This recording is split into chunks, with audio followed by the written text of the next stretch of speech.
Hello students, कैसे हैं आप लोग। उम्मीद करूंगा कि आप लोग बहुत अच्छे हैं। तो मैं गजेंद्र शर्मा एक बार फिर से आप सभी का स्वागत करता हूं साइंस अड्डा 24/7 के ऊपर। जैसे कि आप सभी को पता है कि यार क्लास 11th के बाद में आप लोग क्लास 12th के अंदर आ चुके हो। और सबसे बड़ी बात यह है कि जब हम लोग किसी चीज की शुरुआत करते हैं तो उससे पहले आप सभी को उसका सिलेबस है उसके बारे में पता होना चाहिए।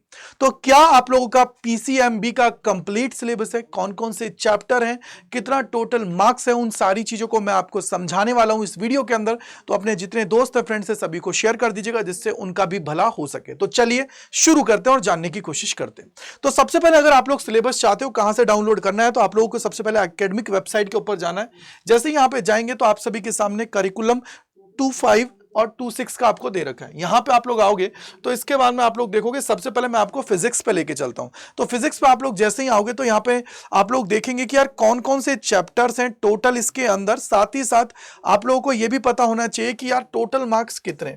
तो अगर मैं यहां पे चलता हूं क्लास 12th के अंदर तो 12th के अंदर आप लोग देखोगे कि भैया टोटल नंबर ऑफ, अगर फिजिक्स के चैप्टर्स की मैं बात करता हूं तो 14। और 14 का मतलब क्या हुआ कि अगर मैं टोटल मार्क्स की बात करता हूं तो ये 70 मार्क्स आप सभी का कैरी कर रहा है। यानी कि जो फाइनल पेपर आप सभी का लगेगा 70 मार्क्स का लगेगा। और पेपर के अंदर आप सभी को मिलने वाले हैं 3 घंटे। अब यहां पे चैप्टर कौन कौन से, तो चैप्टर्स की बात करता हूं तो इलेक्ट्रिक चार्जेस एंड फील्ड है, इसके अलावा इलेक्ट्रोस्टैटिक पोटेंशियल एंड कैपेसिटेंस है, साथ ही साथ करंट इलेक्ट्रिसिटी है। चौथा chapter moving charge and magnetism है। फिफ्थ चैप्टर की बात करते हैं तो मैग्नेटिज्म एंड मैटर है। इसके अलावा सिक्स चैप्टर के अंदर आप लोग ईएमआई को आप लोग पढ़ते हो, यानी कि इलेक्ट्रोमैग्नेटिक इंडक्शन की बात हम लोग यहाँ पे करते हैं। इसके बाद में ऑल्टरनेटिंग करंट हुआ। और यहां पे आप लोग देखोगे तो आप लोगों को इलेक्ट्रोमैग्नेटिक वेव हुआ, फिर रे ऑप्टिक्स, वेव ऑप्टिक्स, और आप लोग रे ऑप्टिक्स के अंदर ही देखते हो ऑप्टिकल इंस्ट्रूमेंट्स। देन आप लोग आते हो चैप्टर नंबर 11 पे जहां पे dual nature of radiation and matter की बात हम लोग करते हैं। इसके बाद में आप लोग आओगे तो क्लास, अगर मैं चैप्टर नंबर 12 की बात करता हूं तो एटम हुआ। चैप्टर नंबर 13 के अंदर न्यूक्लियाई आप सभी को देखने मिलेगा। चैप्टर नंबर 14 के अंदर सेमीकंडक्टर इलेक्ट्रॉनिक्स।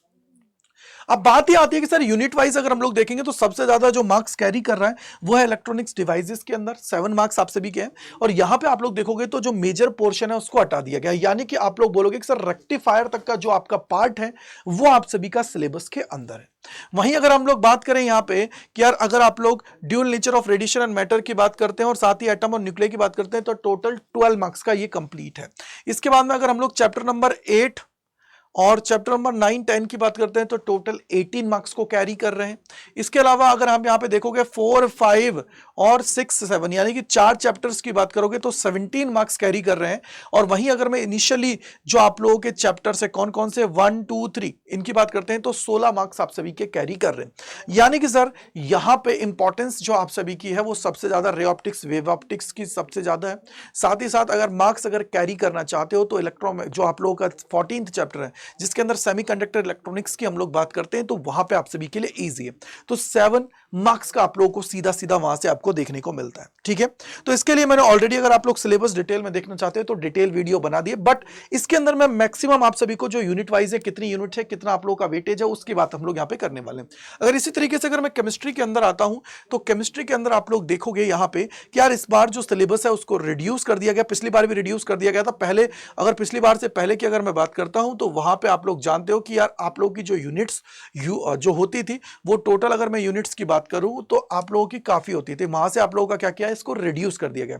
अब यहां पे आप लोग देखोगे कि यार सॉल्यूशन की बात करते हैं तो अब देखो तुम टोटल 10 मार्क्स हैं और 10 मार्क्स मतलब 70। तो हर एक चैप्टर का इंडिविजुअल अगर वेटेज की बात करोगे तो बहुत ज्यादा है। जैसे सॉल्यूशन की बात करते हैं तो 7 मार्क्स का हुआ। इलेक्ट्रोकेमिस्ट्री की बात करते हैं तो 9 मार्क्स आप लोगों का। केमिकल काइनेटिक्स की बात करते हैं 7 हुआ। डी और एफ ब्लॉक है, यानी कि पी ब्लॉक आप सभी का हट गया है तो कोई दिक्कत की बात नहीं है। वहीं अगर कोऑर्डिनेट कंपाउंड्स की बात करते हैं तो 7 मार्क्स है। हेलोएल्किन, हेलोएलिन की बात करते हैं तो 6 मार्क्स का है। साथ ही साथ आगे आप लोग आते हो तो अल्कोहल, फिनोल, ईथर की बात करते हैं तो टोटल 6 मार्क्स आप सभी का है। इसके अलावा अगर एल्डिहाइड, कीटोन और कार्बोक्सिलिक एसिड की बात करते हैं तो टोटल 8 मार्क्स का है। एमीन्स की बात करते हैं तो 6 मार्क्स, और इसके अलावा बायोमोलिक्यूल्स की बात करते हैं तो 7 मार्क्स। यानी कि सर टोटल 10 चैप्टर्स हैं, 70 मार्क्स के हैं। साथ ही साथ टाइम आप लोगों को पेपर में मिलेगा 3 आवर्स का। अब यहां पे आपका लगभग 6 चैप्टर्स थे जो पिछले साल थे उनको रिड्यूस कर दिया गया। अब मैं आपको एक चीज बोलूंगा, अगर आप ये चाहते हो कि सर इन चैप्टर्स के अंदर भी कौन कौन से ऐसे टॉपिक्स हैं जिनको हटा दिया गया है, तो उसके लिए आप लोग कमेंट सेक्शन के अंदर लिख दीजिएगा, मैं एक कंप्लीट वीडियो ले आऊंगा जिससे आपके सारे डाउट्स दूर हो जाएंगे।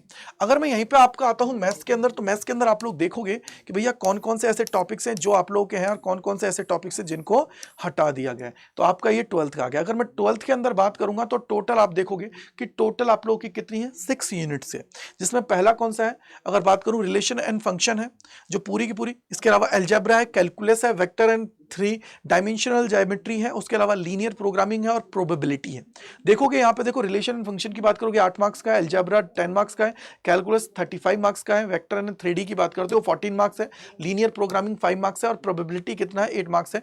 टोटल 80 मार्क्स का पेपर है और 20 आप लोगों का क्या है, इंटरनल असेसमेंट है। तो यहाँ पे 80 मार्क्स का पेपर होगा फाइनल, और इसके लिए पेपर का टाइमिंग कितना होगा, 3 आवर्स का आपका देखने को मिलेगा। आप लोग चाहें तो इसके अंदर देख सकते हैं कि कौन कौन से टॉपिक्स हैं। जैसे आप रिलेशन एंड फंक्शन की बात करते हो तो टाइप ऑफ रिलेशंस की बात आप लोग करोगे, इनवर्स ट्रिगोमेट्री फंक्शंस है अगर इसकी बात करता हूं फर्स्ट यूनिट के अंदर। अगर आप अलजेब्रा को देखते हो तो मैट्रिसेस हैं, डिटरमिनेंट्स हैं। इसके अलावा कैलकुलस के अंदर देखोगे तो कंटिन्यूटी और डिफरेंशियबिलिटी है, एप्लीकेशन ऑफ डेरिवेटिव है, इसके अलावा इंटीग्रल्स है, ठीक है। और यहीं पर आप लोग नीचे आओगे तो एप्लीकेशन ऑफ इंटीग्रल्स है, और इसके अलावा क्या है, डिफरेंशियल इक्वेशंस आप सभी की हैं, तो ये भी आप लोगों को पता होना चाहिए।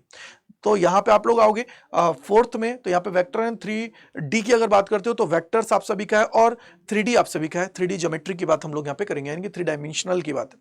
अगर लीनियर प्रोग्रामिंग की बात करता हूं तो उसके अंदर आप लोग का लीनियर प्रोग्रामिंग में, और लास्ट जो यूनिट है वो है प्रोबेबिलिटी, जिसके अंदर आप लोग देखोगे कि कंडीशन की प्रोबेबिलिटी की क्या है।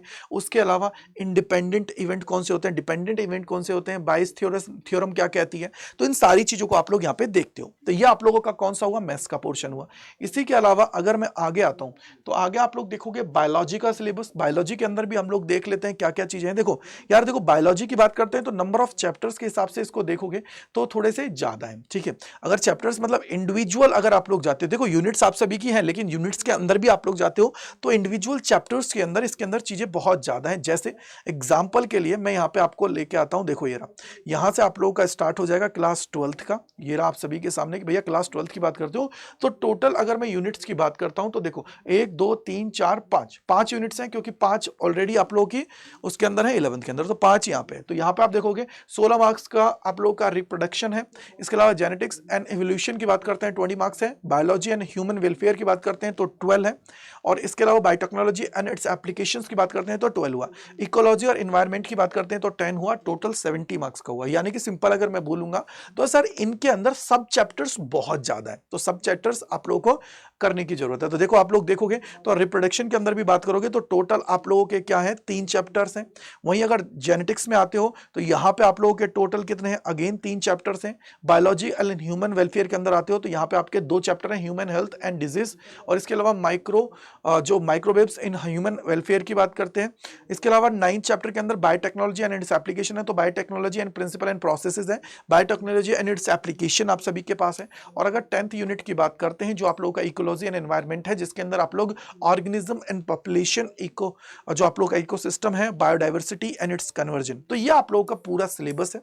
अगर आप चाहते हो कि सर कौन सा ऐसा पार्ट है जो डिलीटेड है, या आप चाहते हैं कि सर इंडिविजुअल कम से कम इनके लिए वीडियोस बना दीजिए, तो आप लोगों के लिए आ जाएगा। बट आप लोगों को ये जो आपके चैप्टर्स हैं इसी के अकॉर्डिंग आगे प्रिपरेशन करनी है, जिससे आप लोग चीजों को अच्छे से कर पाए। क्योंकि यार देखो एंड ऑफ द डे जब आपका बोर्ड के एग्जाम्स लगेंगे उस टाइम पे आप लोगों का सिलेबस जो है ना वो कंप्लीट होने के साथ साथ ही 2-3 बार रिवाइज हो जाना चाहिए। इसलिए मैंने आप सभी को यूनिट्स और सारी चीजें एक्सप्लेन कर दी हैं। मेरे भाई आप लोग इनको अच्छे से कर लीजिएगा। सबसे बड़ी बात, बहुत सारे ऐसे बच्चे होंगे जो ये चाहते हैं कि सर हम लोग क्लास 12th की प्रिपरेशन करना चाहते हैं, तो आप लोग इस चैनल को सब्सक्राइब करके रख लीजिए, क्योंकि इंडिया में सबसे ज्यादा बच्चे जो जुड़ते हैं इस चैनल से ही जुड़ते हैं। तो आप लोग इसके साथ जुड़िए और चीजों को अच्छे से करते हुए आगे बढ़िए। साथ ही साथ अगर आपको लगता है कि सर हमें कोई क्लोज एनवायरनमेंट के अंदर क्लासेस मिल जाए, तो उसके लिए आप लोग क्या करते हो, अड्डा 24/7 सर्च करोगे, पहले लिंक पे जाना है, ऑल कोर्सेज के ऊपर क्लिक करना है, यहाँ इसको स्क्रॉल कर लीजिएगा। देखो स्कूल K12 है, यहीं पे क्लास 12th में आओगे, सीबीएसई क्लास 12th है, तो सीबीएसई क्लास 12th के ऊपर आप लोगों को क्लिक कर देना है। जैसे ये रहा स्कूल K12 है, यहाँ पे क्लास 12th के ऊपर आप लोगों को क्लिक कर देना। क्लिक करोगे तो वहीं पे आपको सारे कोर्सेज मिल जाएंगे, डोंट वरी, टेंशन लेने की जरूरत नहीं है। बट याद रखिएगा उसमें जाके आप लोग एनरोल कर लीजिएगा, ठीक है। और एनरोल करते टाइम आप सभी को क्या करना है, एक कूपन कोड वहां पे लगता है, सो Y485 आप लोगों को लगा देना है और एनरोल कर लेना है, ठीक है बेटा। तो आई होप आप लोगों को समझ में आ गया होगा। तो मेरे साथ जुड़ने के लिए आप सभी का बहुत बहुत शुक्रिया साइंस अड्डा 24/7 के ऊपर। और कमेंट सेक्शन के अंदर बताइएगा कि अगली वीडियो आप लोग किस चीज के ऊपर चाहते हो। So thank you and bye bye to all, god bless you, जय हिंद, जय भारत।